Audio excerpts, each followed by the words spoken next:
मैंने घर पे मार्क लगा दिया है। अब घर का सारा माल सिर्फ अपना।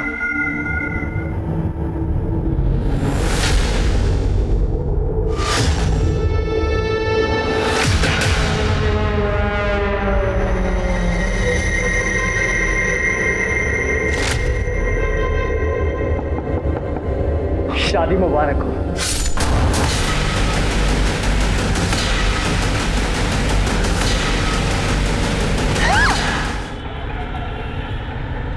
अंकल मेरी बात तो सुनिए, मैं क्या बोल रहा हूँ। मेरी बात तो सुन लीजिए। पापा मैंने इसे यहाँ बुलाया था, छोड़ो छोड़ो। अंदर लेके जा इसको। और सुन, साक्षी की शादी वहीं होगी जहाँ हम तय करेंगे। अंकल क्या बुराई है प्यार करने में, आप मुझे ये बताइए। मैं प्यार करता हूँ साक्षी से, शादी करना चाहता हूँ, बहुत खुश है। यहाँ से निकल जाओ।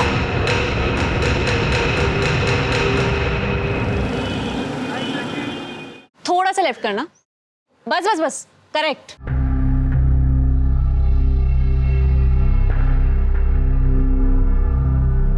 निया, ये सब क्या है? मैंने कहा था ना कैफे का लोगो मत बदलना। अरे हमारे पुराने कैफे के लोगों से सब हमें जानते थे। अरे वो पहचान थी हमारी। Bro, it's time for evolution ना। पहचान तो धोती कुर्ते की भी है, पर पहनते हो क्या तुम? जिस लोग कहते कैफे कितना कूल लग रहा है। रीब्रांडिंग से हमारे कैफे प्रमोट भी तो हो रहा है ना। कैफे सिर्फ तेरे नाम से, कैफे तेरी नहीं, समझी? इसमें मेरा हिस्सा भी तो है, सेम पेरेंट्स है हमारे।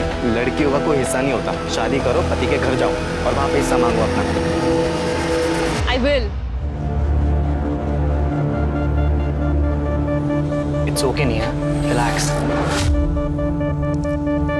चल अपने कैफे की कॉफी पिला। चल ना, कम। थैंक यू सो मच यार निया, तूने बचा लिया यार। साला 1 महीने से कोई काम ही नहीं आ रहा था ग्राफिक्स का, और पापा से पैसे मांगता ना तो वो खटिया खड़ी कर देता।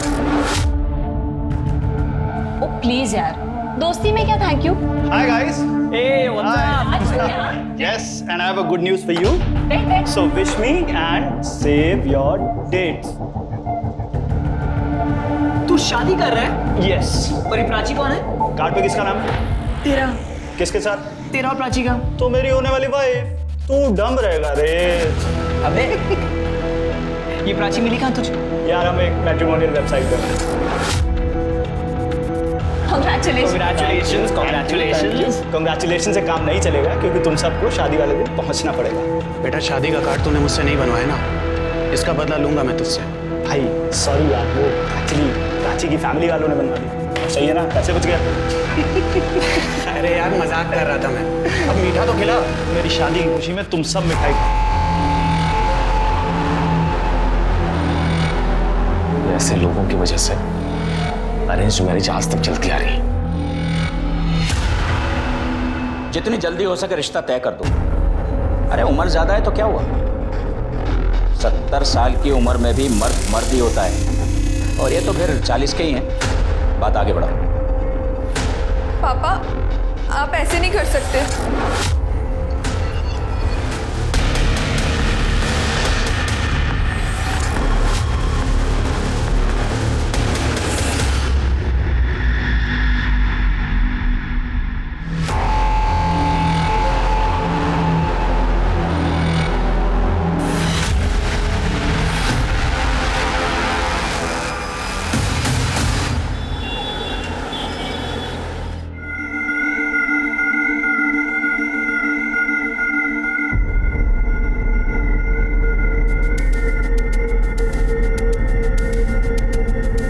शानी ला पैसे दे। ये क्या, सिर्फ 500? 1000 रुपए निकाल चल।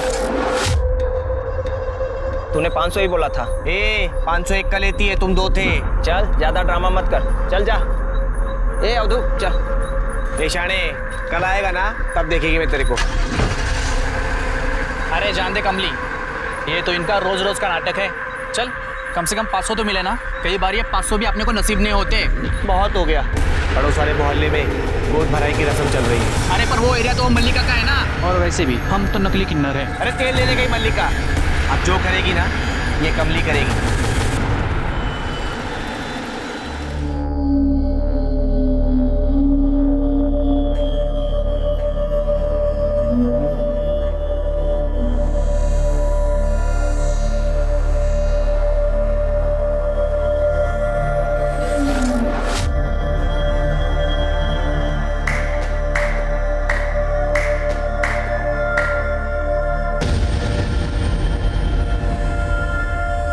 मेरी सारी बलाएं ले लूं, सदा सुहागन रहो, मुन्ना ही होगा।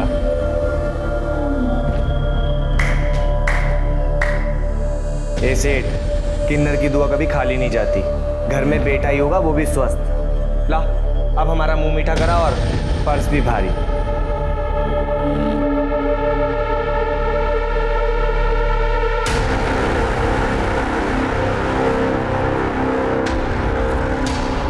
देख तो सबाना, रखो और दफा हो जाओ। ऐसे घर में खुशियां आई है, उसमें भी कंजूसी। तुझे बोला ना ये रख और दफा हो यहाँ से। चल 1000 रुपए तो दे, 500 रुपए बचा के करोड़पति बन जाएगा क्या? तू जाता है या मैं चप्पल निकालूं?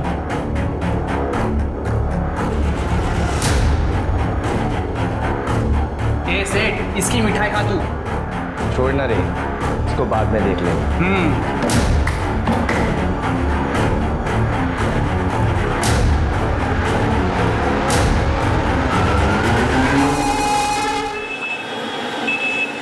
देखो पारुल, तुम एक नहीं 10 काम वाली बाई रख लो, मुझे क्या एतराज हो सकता है? आपको क्यों एतराज होगा? मैं यहाँ पे बाई ढूंढती हूँ और आप उसे 1 महीने में चलती कर देते हो। देखो पारुल, जिंदगी नर्क बना दी इस आदमी ने। 5वीं बाई भी काम छोड़ के चली गई है इनकी वजह से। क्या इनकी वजह से? तुमने देखा नहीं चोरी की थी उसने, ताई जी के पर्स में से पैसे निकाले। हाँ, कोई बाई चोरी करती है, कोई इन पे बुरी नजर डालती है। आज 500 रुपए के लिए उस किन्नर की बद्दुआ ले ली। एक तो नौकरी छोड़ के बैठे पता नहीं क्या करते रहते हैं। खुद की बीवी तो डिवोर्स करके भाग गई है और सारा दिन घर पे पड़े रहते हैं। विशाल, मैंने तय कर लिया है, मेरा बच्चा इस माहौल में बड़ा नहीं होगा। मुझे अलग होना है। या तो तुम नया घर लो या तो इस आदमी को यहाँ से निकालो, वरना मैं चली जाऊंगी। पारुल, देखे तूने तेवर इसके? भैया इस घर में वही होगा जो पारुल चाहती है। नहीं तो आप अपना इंतजाम कर लीजिए। क्या?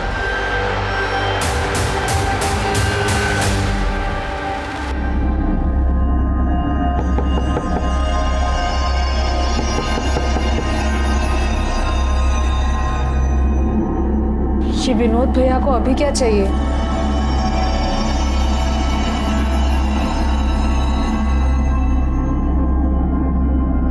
क्या भैया?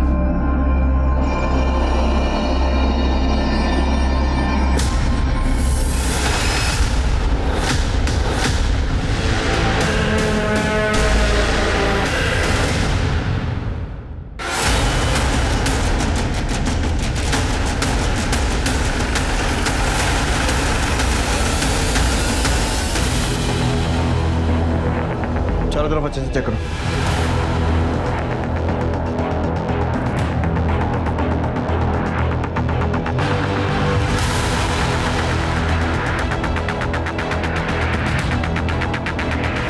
विनोद जी, आपके घर में घुसकर 2 लोगों की हत्या कर दी गई और आपको पता ही नहीं चला। कान पर जूं तक नहीं रहेंगी। मेरे डिवोर्स के बाद सिर्फ मुझे इंसोम्निया और डिप्रेशन की शिकायत है। स्लीपिंग पिल्स लेके सोता हूँ। सर, कबर्ड्स को तोड़ा गया, सामान गायब। सब ले गए, रुपए, पैसे, जेवर। अंदर कैसे है, कुछ पता चला? इसके लिए फोन सेंटर के निशान। मतलब पूरी तैयारी से आए।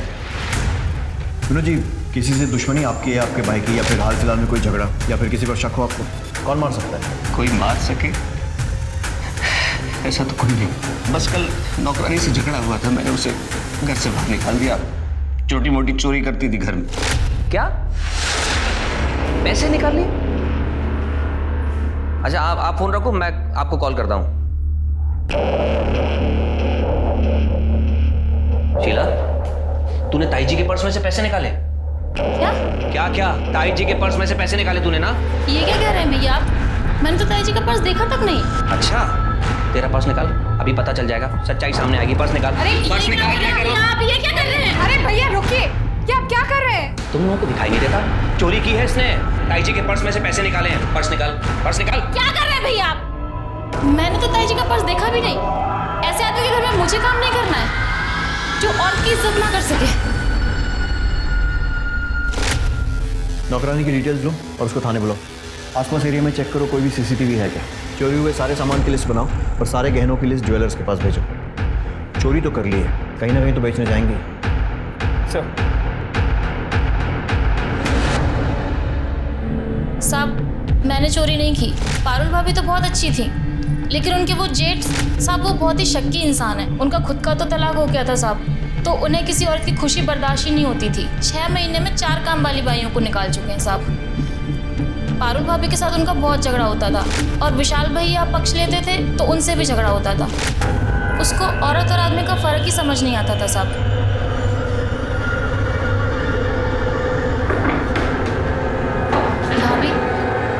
ये भैया मुझे ऐसे घूर घूर के देखेंगे तो मैं काम कैसे करूँगी? मैं भी एक औरत हूँ। अरे वो तुझे औरत है इसलिए घूर के नहीं देखते हैं, वो बहुत शक्की इंसान है। उन्हें तो लगता है कि मैं भी विशाल के पर्स से पैसे चोरी करती हूँ, मुझे भी ऐसे ही घूर के देखते हैं। ये सही है, उसने तेरी चोरी पकड़ी तो तूने उल्टा उस पर ही इल्जाम लगा दिया। नहीं साहब, मैं 10 घर का काम करती हूँ साहब, 15-20 हज़ार रुपये कमा लेती हूँ। 500 रुपये चुरा के पूरे मोहल्ले में बदनाम हो जाऊँगी साहब। मैं बेवकूफ़ थोड़ी हूँ साहब।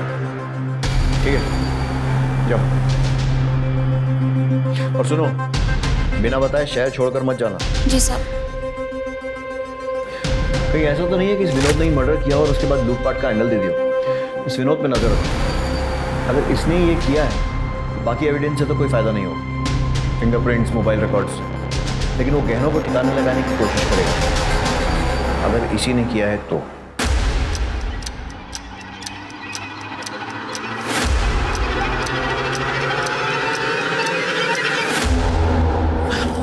मेरी बात सुनो, देखो मैं पुलिस लेके आता हूँ, तुम बस एक बार सब कुछ बोल देना, उसके बाद ये लोग हमारा कुछ भी नहीं बिगाड़, और अगर उसके बाद इन्होंने कुछ कहा ना तो सारे के सारे पुलिस लॉकअप में होंगे, मैं बता रहा हूँ। नहीं, मैं अपने फैमिली को ऐसे जेल में नहीं डाल सकती। ये लोग ना हमें खुश रहने देते हैं ना हमें चैन से जीने देते हैं, तुम इनके बारे में सोच रही हो?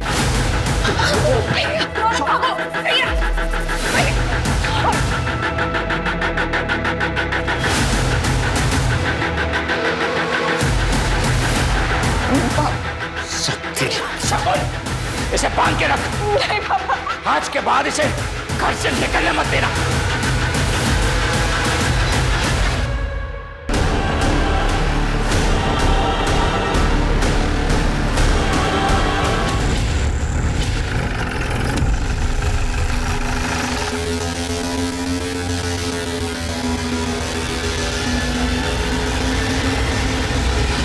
सही ये देखिए, पारुल और विशाल के मर्डर वाली रात विनोद किसी को मिला था और एनवेलप दिया।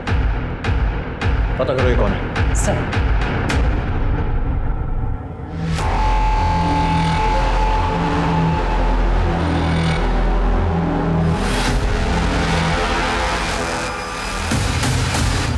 यार मुझे कुछ ना कुछ जुगाड़ करना पड़ेगा। मैं कब तक टोनी के घर में काम करूंगा? ऊपर से मेरा बाप ना मुझे चैन से काम करने देता और ना जीने देता है। प्लीज चिल यार, सारे पेरेंट्स ना एक ही जैसे होते हैं। हो प्लीज यार निया, अब तू ज्ञान मत दे मुझे ज्यादा। तू और ओम कितने लकी हो तुम्हें पता नहीं। अरे ब्रो ऐसा कुछ भी नहीं। जगन, हमारे पास ना सिर्फ ये थोड़े से पैसे ज्यादा हैं, अदरवाइज ये पेरेंट्स वाली प्रॉब्लम ना सब सेम है। तेरे घर में जैसा टॉर्चर होता है ना, वैसे सेम टू सेम मेरे घर में भी होता है। बेब्स, इसलिए तो मैंने बोला था मेरे साथ लिव इन में शिफ्ट हो जाओ, ताकि ये नितेश मेरी सारी चीजों पर कब्जा कर ले। No ways. यू तो नो ना पापा कितने ओल्ड फैशन्ड है, और उन्हें ये लिव इन वाला कॉन्सेप्ट कतई समझ में नहीं आने वाला। आई डोंट वांट कि नितेश मेरे खिलाफ पापा को भड़का के ना मुझे डिसोन करवा दे। I really don't want that. Sir मैंने कुछ नहीं किया सर मैंने किसी को सुपारी नहीं दी सर। वो हमारी सोसाइटी का वॉचमैन है, उसकी माँ की तबीयत खराब हो गई थी, पैसे मांग रहा था, इसीलिए मैंने उससे पैसे दिए सर। हम उसके घर गए, घर पे ताला लगाओ।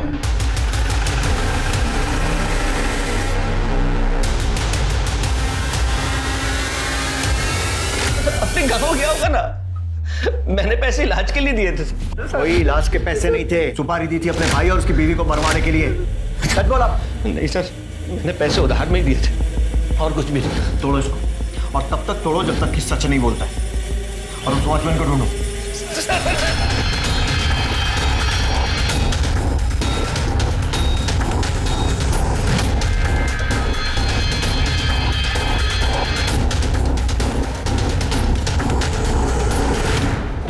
सर वो वॉचमैन के घर फोन किया था, वो वहाँ भी नहीं है। सर ये वॉचमैन बहुत ही शातिर है, उसने विनोद के अलावा और भी कई लोगों से अपनी माँ की बीमारी के नाम पे पैसे लिए, और उसकी माँ 2 साल पहले चल बसी।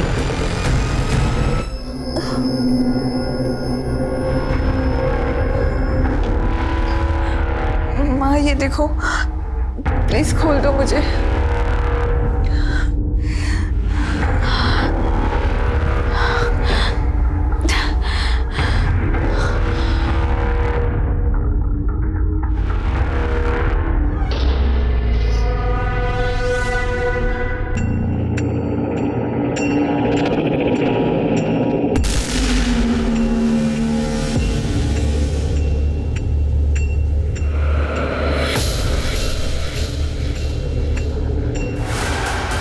साक्षी, साक्षी, साक्षी, रुको, साक्षी।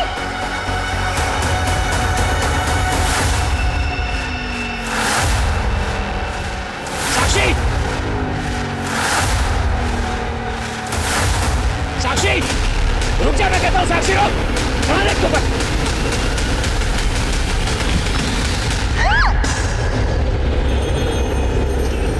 यार तुम्हारे हाथ में तो जादू है, क्या टेस्टी खाना बनाया तुमने यार। सच बताऊं तो आज अपने दोस्तों से इतने टाइम बाद मिलकर बहुत अच्छा लगा। हाँ। और ये चीजें याद है। वो निया स्वीट है बट वो थोड़ा नकचड़ा है।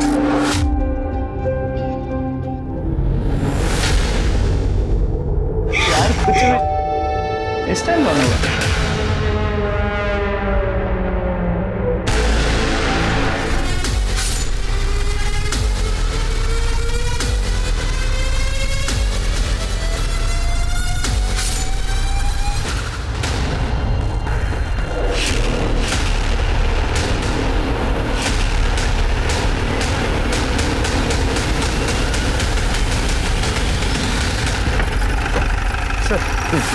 ये सफाई वाला सुबह कचरा लेने आया था, दरवाजा खुला था, उसने खून देख के हमें कॉल किया। सही देखिए। सर ये देखिए जूतों के निशान। सर ये उसी तरीके के जूतों के निशान है जो कि विशाल और पारुल मर्डर केस में थे। और सर एक और बात, यहाँ भी चोरी हुई है। एक काम करो, आस पड़ोस में पूछताछ करो, आजू बाजू के एरिया में कोई भी सीसीटीवी फुटेज मिलता है चेक करो, फैमिली को बुलवाओ और चोरी हुए सामान की लिस्ट बनाओ। और ये भी पता करो कि वो वॉचमैन कहीं वापस शहर में तो नहीं आ गया। जी सर। विशाल, ऐसे ही निशान पारुल के घर के दरवाजे पर भी था, चेक करो। जी सर। देख, हमें पता चला कि तू नौकरी छोड़ के घर पे बैठा था, घर में सिर्फ पारुल और विशाल की चलती थी, इसीलिए तूने उन्हें मरवा दिया। अब ये बता कि किससे और कैसे? सर मैंने किसी को नहीं मरवाया।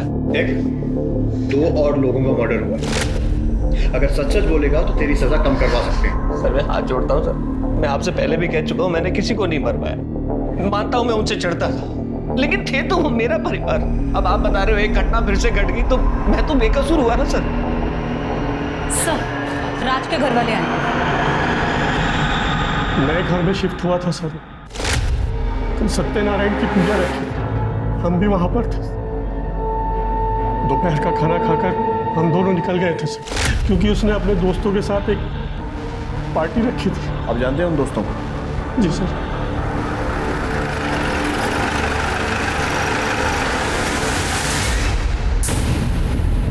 मैं, राज और टोनी एक ही कॉलेज में थे। कॉलेज के बाद राज बिजी हो गया था, लेकिन हमारे कांटेक्ट में था। सर उसने और प्राची ने अपना 1 महीने में घर भी ले लिया था, और इनफैक्ट सर वो लोग खुश भी थे। इस बात से हम लोग प्राउड फील करते सर। सर हम तो उन्हें विश करने गए थे। तो जब तुम लोग वहाँ विश करने गए थे तो कुछ अलग या अजीब सा देखा? No sir, not at all. बल्कि राज और प्राची तो अपने फ्यूचर की बातें डिस्कस कर रहे थे हमारे साथ। अरे यार, इतने सारे गिफ्ट लाने की क्या जरूरत थी यार? अरे कैसे नहीं लाते यार, आफ्टर ऑल तो नए घर में शिफ्ट हुआ है। अच्छा, इसी बात पे कुछ खा। वाह, म्यूजिक सिस्टम, ये तो पक्का निया की पसंद होगी। Of course, I knew it. मैं अभी प्ले करता हूँ। अच्छा राज, हाँ, do you mind if I ask कि तू सिंगल चाइल्ड है ना, तो फिर यहाँ पे अकेले घर पे क्यों शिफ्ट हुआ? वेल, हमें भी तो अपनी प्राइवेसी चाहिए ना, हम भी थोड़ा लाइफ एंजॉय करना चाहते हैं, और फिर हम बेबी भी प्लान कर रहे हैं तो। व्हाट? यार अभी तो शादी हुई है, इतनी जल्दी क्या है बच्चे की? ओ मॉडर्निटी की देवी। यार तुम लोगों का ना मुझे सीरियसली कुछ समझ में नहीं आता है। छोड़ो यार, लेट्स हैव सम फन।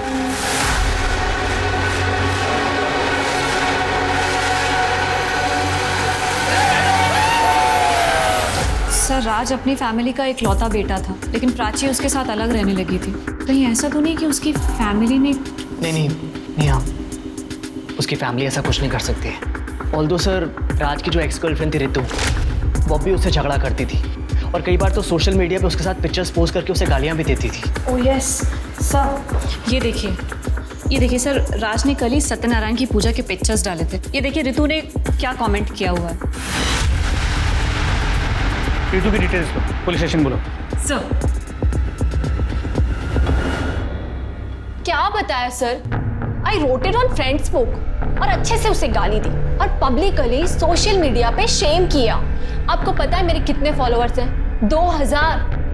900 लोगों ने तो मेरी पोस्ट भी लाइक की और सबने कहा यू गो गर्ल। देखो हमने पता किया है तुम्हारा राज और उसकी बीवी के साथ झगड़ा हुआ। अरे चूड़ियां ले लेंगे यार पहले। कमीने, मेरी लाइफ बर्बाद करके तू इसके साथ यहाँ मजे कर रहा है। देखो रितु, अब मेरी और राज की शादी हो चुकी है तो तुम ये तू चुप बैठ चुड़ैल, समझी? तेरी औकात नहीं है मेरे सामने बोलने की। Ritu behave yourself. तुम्हारी इन्हीं हरकतों की वजह से ना मैंने तुमसे ब्रेकअप किया। हरकत? व्हाट हरकत? ऐसा क्या किया मैंने तुम्हारे साथ? बोलो ना, क्या किया? थप्पड़ मारा तुम्हें? तुम्हारे कपड़े फाड़े? अब मेरे पति को हाथ लगाया तो मुझसे बुरा कोई नहीं होगा। Get lost. हाँ तो वो डिजर्व करता था सर, और मेरा उसे मार के क्या फायदा होगा? मैं तो उसे तड़पते देखना चाहती थी, उसकी शादी टूटते देखना चाहती थी, लेकिन मर के तो वो सस्ते में निपट गया ना। डॉक्टर को दिखाया? मतलब थोड़ा। क्यों सर? क्योंकि तुम्हारी बातें ऐसी हैं। इसके अलावा चेक करो। फिलहाल जाइए, लेकिन शहर छोड़कर मत जाइएगा। जी सर। चलिए। ये क्या कर दिया सोशल मीडिया ने आजकल के बच्चों का? मेरा बेटा भी पूरे समय फोन पे चिपका रहता है। अरे कितनी बचकानी बातें करती है। नहीं सर, क्या ये मर्डर कर सकती? लगता तो नहीं है। इसको नजर रखो। ये कॉल रिकॉर्ड चेक करो, पता करो इसने किसी शेडी आदमी से कांटेक्ट किया है या फिर किसी को हायर किया है। ऐसा करो, विनोद का सोशल मीडिया भी चेक करो, कहीं ये लोग ऑनलाइन तो लोगों को हायर नहीं कर रहे। अच्छा, बाकी के सीसीटीवी फुटेज आए? सर राज के घर के पास एक बैंक के एटीएम का सीसीटीवी फुटेज मिला, उसे क्रॉस चेक कर रहे हैं। और ज्वेलर से कोई इन्फॉर्मेशन? सर अब तक कुछ नहीं सर। मोस्ट प्रोबेबली ये ज्वेलरी शहर के बाहर बेची गई होगी।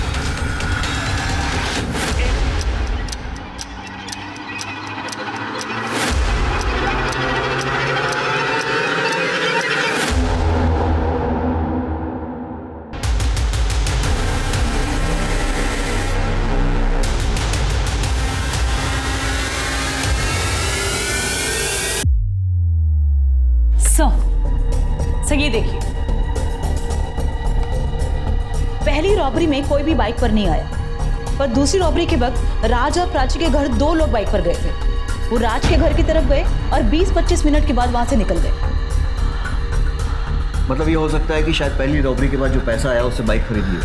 सर हो सकता है, क्योंकि बाइक पुरानी है और नंबर प्लेट भी नहीं। और ये देखिए, राज के घर किन्नरों ने मार्क छोड़ा जो कि पारू के घर पर मिला था, और वो लोग दोनों के घरों में गए गोद भराई वाले दिन और पूजा के टाइम। मतलब ये हो सकता है कि ये लोग शादी पूजा वाले घरों में सुबह मांगने के बहाने घुसते होंगे, तो उसके बाद वहाँ पर छानबीन करते होंगे और फिर शाम को या रात को ये या फिर इनके साथी लूटपाट करते होंगे। हाँ सर, क्योंकि ऐसे वक्त पर लोगों के घरों में गहने पड़े होते हैं, और जो कि बैंक में भी होते हैं वो भी निकाल लेते हैं। पता करो ये किन्नर कौन है और लेकर आओ थाने। सब वैसे हमारी साक्षी बहुत सुंदर है, वो उसका एक्सीडेंट हो गया है ना, इसलिए थोड़ा मुरझाई सी लग रही है। कोई बात नहीं भाई साहब, साक्षी की सुंदरता कम नहीं हुई है ना निखिल? हमारी तरफ से ये रिश्ता पक्का समझिए। साली चुड़ैल, नकली किन्नर काई की? मैं तेरे को बोली ना मेरे एरिया में आने का नहीं करके। मल्लिका, ये एरिया तेरा बाप का है क्या? तेरा बाप निकालते ही करे तो। पीछे हो जाओ, पीछे हो जाओ, पीछे हो जाओ। साहब इसको अरेस्ट करो, बहुत बड़ी क्रिमिनल है। तुम्हें बड़ा पता है? और नहीं तो क्या साहब, मेरे एरिया में डाका डालेगी तो मुझे पता चलेगा ही ना। ज्यादा शातिर मत बनो। क्या यहाँ से? बैंकलैंड में तुझे क्या हो यहाँ से? कमली तुमसे बात करनी। बोलो ना साहब। तुम लोग क्या कर रहे हो? जाओ। ये दोनों मेरे साथ। साहब हम हमारी कमली को छोड़ के कहीं नहीं जाएंगे। ये देखो, ये 4 लोगों का खून हुआ है और इनके घर चोरी भी हुई। और ये देखो, इनके घर के बाहर ही तुम्हारा निशान है। इन दोनों घरों में तुम गई थी ना? साहब हम तो किन्नर लोग हैं, जिसके घर में भी त्योहार होता है ना हर जगह जाती है। और क्या है ना कि उस लड़की का गोद भराई था, इसीलिए हम लोग मार्क लगाए। साहब बाद में बहुत लफड़ा होता है, इसीलिए हम जिधर भी जाते हैं अपना मार्क लगा देते हैं। और वैसे भी साहब हम लोग तो दोपहर में गए थे। उन दोनों रात को तुम कहाँ थे? वो उधर हाईवे के बाजू में साहब, उधर कभी भी जाके देखना, रात को हम उधर ही रहती है, पूछ लो जरा। हाँ हाँ हम हाईवे के पास ही थे। 1 मिनट, इसका क्या मतलब है कि शादी में जो पैसे लगेंगे वो तेरा हिस्सा है एंड ऑल? यही होता है और यही हमारी रीत है। बट ये लीगली सही नहीं है पापा। मुझे आपके कुछ लाख रुपए नहीं चाहिए, मुझे बिजनेस में पार्टिसिपेट करना है। पापा बिजनेस संभालने के लिए मैं हूं ना। पर मैं भाई से बेटर हूँ पापा, आपको पता है। निया, पापा प्लीज प्लीज पापा। ओके, तो एक डील करते हैं ना। अच्छा, हाउ अबाउट 1 महीना भाई बिजनेस संभाले और 1 महीना मैं संभालूं, फिर देखते हैं कि कौन बेटर है। प्लीज पापा, अपनी बेटी को एक मौका तो दे सकते हैं ना। अच्छा ठीक, पर पापा कैसी बातें कर रही है ये? पापा धंधे में थोड़ी ना ये सब चलता है, बस 1 महीने की तो बात है। सर, पोस्टमार्टम और फोरेंसिक रिपोर्ट पारुल और विशाल के केस जैसी। धारदार चाकू से वार किया गया, फिर में ना कोई डीएनए मिला है ना किसी भी तरह के प्रिंट्स। हैं कौन ये लोग? हवा में से आते हैं और हवा में गायब हो जाते हैं। शुरू से शुरू करते हैं। पारुल के घर इन क्रिमिनल्स ने खिड़की से फोर्स एंट्री की थी, जबकि राज के घर ये लोग सामने के दरवाजे से घुसे थे। नहीं सर, राज के घर पे कोई फोर्स एंट्री का निशान नहीं है। मतलब ये हो सकता है कि कोई जान पहचान वाला आदमी था। तो या फिर ये भी हो सकता है कि राज के घर में किसी ने मदद मांगने के लिए नॉक किया, राज ने बिना कुछ सोचे दरवाजा खोल दिया। पॉसिबल है, और वैसे भी अगर तैयारी से आओ तो 2 लोगों को मारकर लूटने में ज्यादा मुश्किल नहीं होती। राज के घर के आसपास हमें 2 सस्पेक्ट बाइक पर दिखे, लेकिन पारुल के घर के आसपास हमें कोई सस्पेक्ट नहीं दिखे, ना आते हुए ना जाते हुए। सर हो सकता है वो बाइक पर आए ना हो, इसलिए हमें मिस कर दिया हो, वो पैदल आए हों। Good point. ऐसा करो, मर्डर के 1 दिन पहले और 1 दिन बाद का सारा सीसीटीवी फुटेज फिर से चेक करो। सर, चोरी के सामान बेचने की कोई इन्फॉर्मेशन? नहीं सर, अपने एरिया में कुछ नहीं मिला। मैंने फोटोज को बाकी के पुलिस स्टेशन में सर्कुलेट कर दिया, शायद किसी और शहर में बेचा गया हो। ठीक है। ये निया बहुत तेज बन रही है, इसका फेल होना बहुत ज़रूरी है। अगर मेरे होते हुए भी पापा ने बिजनेस निया के हाथ में दे दिया तो फिर मेरी क्या इज्जत रह जाएगी?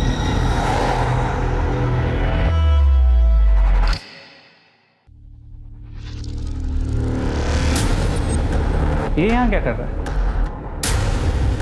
जानते हो इसे? जी सर, उस दिन कैफे में देखा था, राज का दोस्त है। सर, कमली के अलावा यही एक कॉमन लिंक है। मर्डर वाली रात कुछ घंटे पहले ये वहाँ देखा गया था। और निकला कब? सर, मर्डर की अगली सुबह टोनी के साथ। मतलब मर्डर की 1 रात पहले आया और मर्डर की अगली सुबह निकल गया। इसका एड्रेस निकालो और सारी डिटेल्स पता करो। सर, सारा टाइम कंप्यूटर पे लगा रहता है। उस दिन मैं नाराज हो गया, थोड़ा सा कुछ क्या सुन दिया तो नाराज होकर अपने दोस्त के घर चला गया। कौन से दोस्त के? टोनी है उसका दोस्त। तो बोला कि प्रोजेक्ट पूरा करके आऊँगा, 2 दिन बाद वहीं से आया।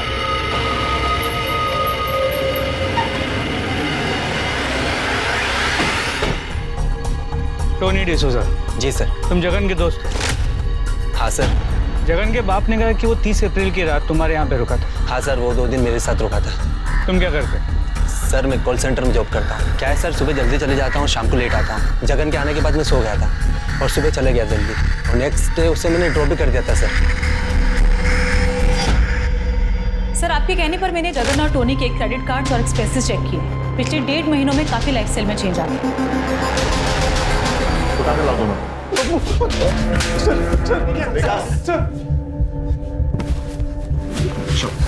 शुरू जाओ। मैंने कुछ नहीं किया है सर। और सर, राज और प्राची की हाउस वार्मिंग पार्टी के बाद हम लोग ओम के फ्लैट पे चले गए थे सर, पार्टी कंटिन्यू करने की। सर मैंने चेक किया है, इन लोगों की मोबाइल लोकेशन ओम के घर की है। नमस्ते आंटी, साक्षी को मैं तैयार कर देती हूँ। ठीक है, पर जल्दी करना। ठीक।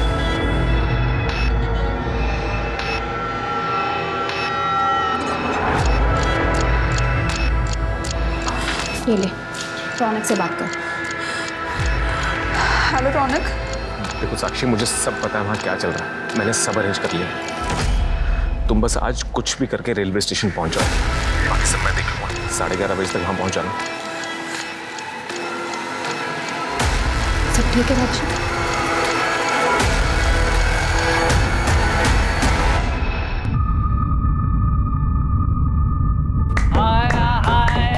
बधाइयो सेठ, बधाइयो।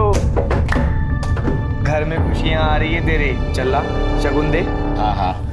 तेरी बेटी सदा सुहागन रहे। ले। ये हुई ना बात।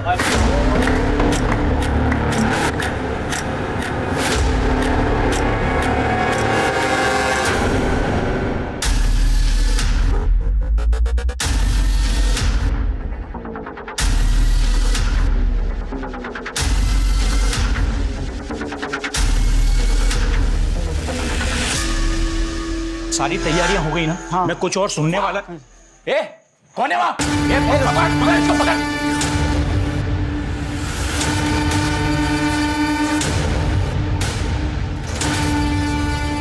कौन है तुम लोग?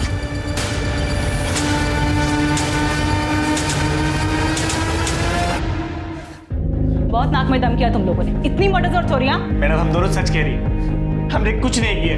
तो उस घर में क्या शादी के लड्डू खाने गए थे आधी रात को? मैडम वो तो हम उस लड़की को भगाने। एक मिनट, लड़की को भगाने? वो साहब कितना अच्छा मुख है तेरा, जी करता है तेरी सारी भलाई में। ये लोग मेरी शादी जबरदस्ती कर रहे हैं, मुझे आज रात यहाँ से भागना है, प्लीज मेरी मदद कर दो। मतलब उस लड़की की जबरदस्ती शादी हो रही है? जी साहब। साक्षी को फोन लगाओ। सर नहीं सर, मेरी शादी मेरी मर्जी से ही हो रही है। वो कमली हमसे झूठ बोल रही है। ठीक है।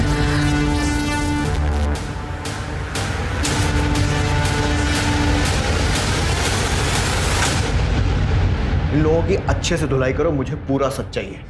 साहब सच कह रहे। मिश्रा, कमली ने कन्फेस किया? नहीं सर, हमने सभी पैतरे इस्तेमाल किए, लेकिन फिर भी वो बोल रही है कि उसने कोई भी जुर्म नहीं किया। तो सर हमने सोचा कि बाकी के एविडेंस चेक करके शायद कोई लिंक मिल जाए, पर सर लिंक मिल भी गया। क्या तो सर जितने भी कपल्स की मौत हुई थी हम उनका बैकग्राउंड चेक कर रहे थे, तो क्रॉस रेफरेंस सबकी अरेंज मैरिज है। हमने उनके ईमेल्स और सोशल मीडिया भी चेक किया। उनकी शादी एक ही मैट्रिमोनियल साइट के जरिए हुई है। मतलब ये कड़ी इन लोगों को जोड़ती है? जी सर, और ये सभी शादियाँ पिछले 1 महीने से 1.5 साल के बीच में हुई। मुझे इस मैट्रिमोनियल साइट से रिलेटेड सभी लोगों की लिस्ट चाहिए, उनकी सारी डिटेल्स चाहिए, और जिन जिन कपल्स की शादी इनके थ्रू हुई है उनकी भी लिस्ट उन्हें वार्न करना होगा। जी सर। Good job.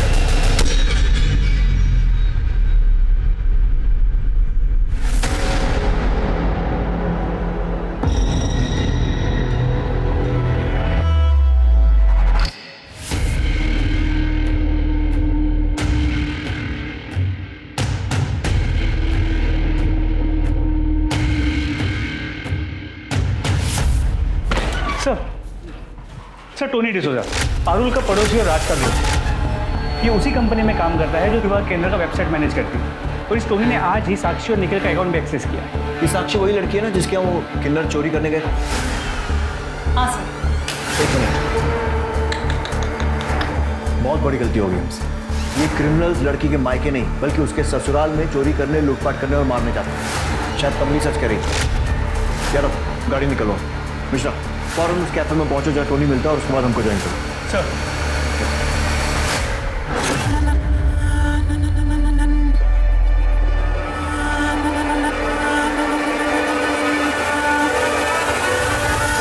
और इसीलिए मुझे ये शादी करनी पड़ी।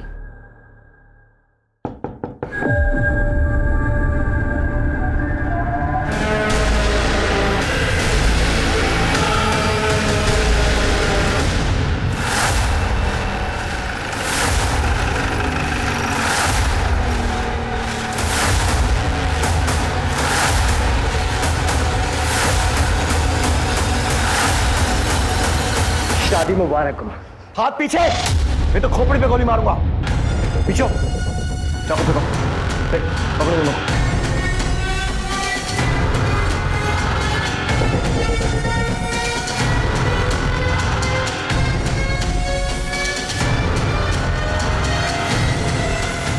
बहुत परेशान किया तुम लोगों, बहुत स्मार्ट गेम खेला तुम लोगों ने। कोई गलती नहीं, परेशान हो गए थे हम लोग, समझ ही नहीं आ रहा था करें क्या। फिर हमने वही किया जो हम लोग हर बार करते हैं, कॉल रिकॉर्ड्स को अच्छे से चेक किया। और एक चीज नजर आई, हर मर्डर और लूट के पहले तुम चारों की लोकेशन ओम के घर पर ही मिली। और तब लगा कि यार दाल में तो कुछ काला है। तुमको उठाने पहुंचे तो तुम्हारा भाई नितेश, उसने तो पहले ही पुलिस को फोन कर दिया था तुम्हें पकड़वाने के लिए।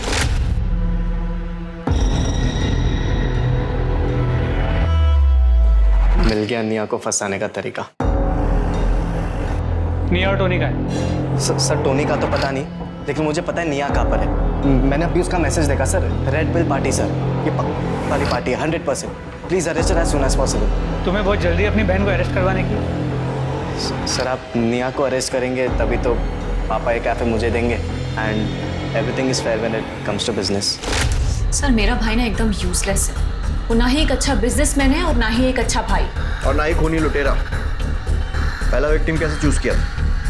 सर वो टोनी अक्सर अपने पड़ोसियों की बातें करता था, पारुल और विशाल। और उस रात को तो जगन ने भी उन दोनों को झगड़ा करते हुए सुना। और फ्रस्ट्रेट होकर मैं वीडियो कॉल किया था। यार ऐसे लोगों को जिंदा रहने का कोई हक नहीं। अपनी अरेंज मैरिज की फ्रस्ट्रेशन दूसरों पे निकालते हैं और अब बच्चा आएगा फिर उसकी भी लाइफ झंड कर देंगे। उसके बाद हम लोग कैब पकड़ के टोनी के घर चले गए ताकि हम लोग रजिस्टर ना हो सके। उसके बाद हम लोगों ने स्क्रू ड्राइवर से खिड़की खोली और अंदर जाके उनको मार दिया। क्या भैया?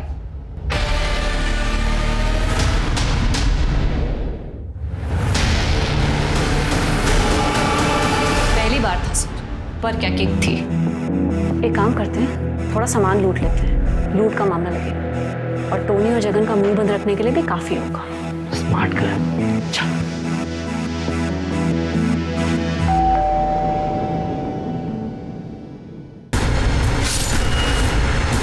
उसके बाद हमने पैसे टोनी और जगन को देना शुरू कर दिया और वो भी हमारी मदद करने लगे। टोनी हमें इन्फॉर्मेशन देता था अपनी वेबसाइट से। उसके बाद हम रेकी पे जाते थे ये पता करने के लिए कि कौन अकेले रहता है और किसके पास कितनी सिक्योरिटी। अगर हमें ऐसा लगता था कि हम दोनों उस चीज़ को हैंडल नहीं कर पाएंगे तो टोनी और जगन को अपने साथ लेते थे।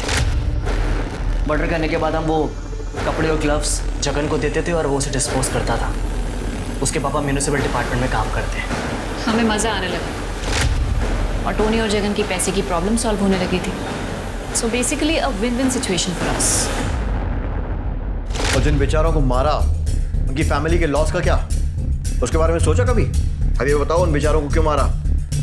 तुम्हें तो पैसों की कमी भी नहीं थी ना? सर ये मेरा प्लान था, मुझे शादी नहीं करनी थी लेकिन ज़बरदस्ती मेरे पेरेंट्स ने मेरी अरेंज मैरिज करवा दी थी और शादी के अगले दिन ही लड़की अपने आशिक के साथ भाग गई थी। उसके बाद से मुझे नफरत हो गई थी अरेंज मैरिज से, खास करके उन लोगों से जो रिलेशनशिप में होने के बाद अपने पेरेंट्स के प्रेशर में आके अरेंज मैरिज करते।